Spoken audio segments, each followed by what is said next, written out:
ఇవాల్టి నుండి పాఠశాలలు ప్రారంభం కావడంతో స్కూల్ బస్సులపై ఫోకస్ చేశారు ఆర్టీఏ అధికారులు. రంగారెడ్డి జిల్లా రాజేంద్రనగర్లో ప్రతి స్కూల్ బస్సును చెక్ చేశారు. Bus fitness, insurance, permit, driving licence, fire safety kit, first aid కిట్లను తనిఖీలు చేపట్టారు. రాజేంద్రనగర్, శంషాబాద్, మొయినాబాద్, శేర్లింగంపల్లితో పాటు పలు చోట్ల సోదాలు నిర్వహించారు.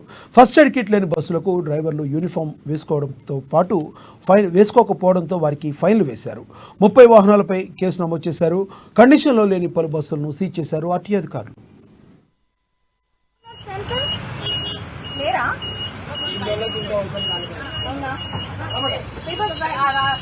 थोड़ा साइड में